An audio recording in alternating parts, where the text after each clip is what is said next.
Ayan po mga kababayan, pinangunahan po ng ating buting mahal na Pangulo na si Ferdinand Bongbong Marcos ang pagbisita sa General Santos Eastport para matugunan ang mga kakulangan na kagamitan ng ating mga mangingisda sa Eastport ng Gensan.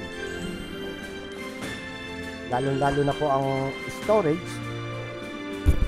Ayon sa Pangulo ay kanya pang dadagdagan ng storage para mapanatili natin sariwa ang ating mga nahuhuling isda o mga nahuhuling isda ng ating mga mangingisda.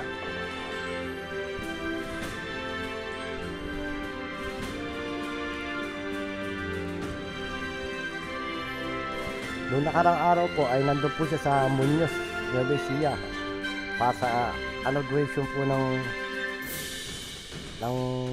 Rice Processing System o RPS para matulungan ang ating mga kababayan na magsasaka sa kanilang pagpapatuyo at pagpapakiskis ng palay. Ibig sabihin, gaganda ng kalidad ng ating mga bigas, hindi nalalaitin. Hindi nalalaitin ni Inday Sara na pagkain ng aso ang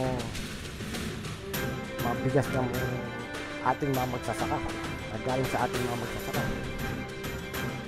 So, ngayon po, ito naman po sa Gensan, ito naman po ay handog para sa ating mga mangingisda.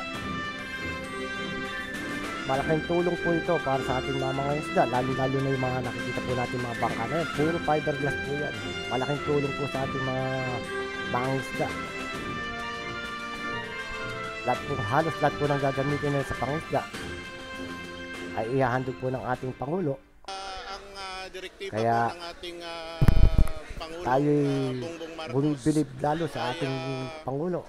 kailangan maibigay natin Halos hindi na nagpapahinga para matugunan ng mga kakulangan at mga serbisyo at pangailangan ng ating mga kababayan sa PFDA, sa lupa man o pag-provide karagatan. ng mga post-harvest facilities, no, katulad nitong Kaya po sa sana Gensan Fishport, si Inday Sara ay mahiya-hiya marami naman. tayong ginagawa ngayon Mahiya-hiya. mga fish ports, Sumusweldo may mga sumusweldong ice gamit ang plants, cold storages, pera ng bayan. at saka modern fish markets sa buong bansa. Wala namang ginagawa. Actually, yung sa Tapos report natin, pagdating sa ibang bansa, mga lalaitin, 20,000 sisiraan ng ating plus Pangulo yung, na siya merong masipag, permit ang to Pangulo conduct ang tamad. business dito.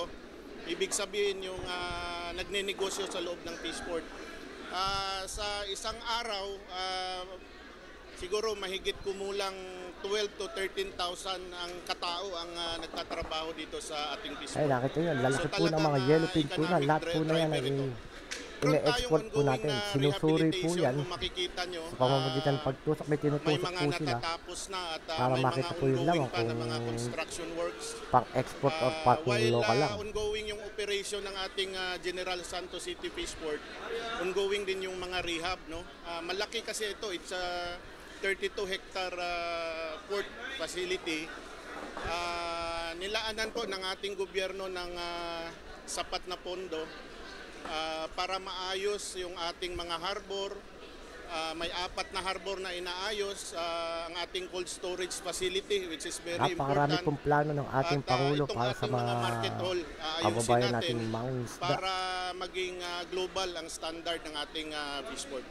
Sa ating mga kababayang mangingisda sa fishery sector, ang inyo pong PFDA ay patuloy na magsisikap at magbibigay sa inyo ng sapat na serbisyo para sa ikaunlad ng inyong buhay. Unang-una po, gusto ko pong magpasalamat sa ating mahal na Pangulo at lalong-lalo na sa DAB PAR dito sa Region 3 sa mga tulong na ibinibigay sa ating mga maliliit na mangingisda. Lalong-lalo Mga na kababayan, sa sa Gensan po paano yan. rin ang Inuulit ating ko na mga po, sa maliliit Gensan mangingisda. po yan. Ang Malinaw Gensan naman po ay na sakop ng nabibigyan Mindanao. ng atensyon at naiintindihan din namin na hindi naman may bibigay Kaya ang mga lahat. tao po dyan ay Pero nakipasalamat kahit sa paano ating Pangulo nakikita sa naman natin na may pagbisita niya mga sa tulong na Gensan naibibigay Fishport. para lang matulungan ang ating mga maliliit mangisda. Ang may papangako po namin bilang mga lilit ng isda, alam naman po natin na kami ang tagapag-alaga at tagapangasiwa sa ating mga kustal na karagatan.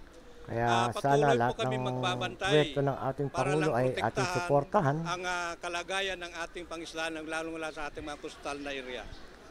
Nagpapasalamat Dahil din tayo sa lahat Presidente. naman na yan ay para sa Ulitin-ulit ating mga natin. kababayan, At para sa sana ikabubuti po, ng ating dagdagan bayan. ulit, dagdagan pa Hindi para ang sa tulong. kabubuti Alam po ng naman isang po tao natin na o naghihirap ng tayo, pero ilan.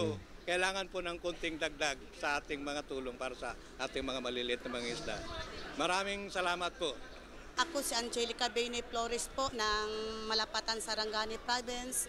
Ayan po si ate. Nagpapasalamat po ako kay President Bongbong Marcos na binigyan niyo po kami ng halaga bilang isang mananagat po.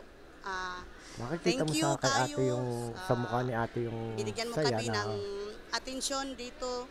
dahil Proud po kami sa ginawa bilang ng isang BBM na mananagat po. pagdalaw. Kami po nandito po kami sa tuna fish product po, naga-processing po kami. Salamat po sa lahat-lahat na kay- binigay mo po kami ng Kay atensyon. President Bongbong Marcos, Salamat po. taos-pusong Wala na po kaming nagpapasalamat ang mahiling. mga tiga Jensan. Maraming salamat po, President Bongbong Marcos.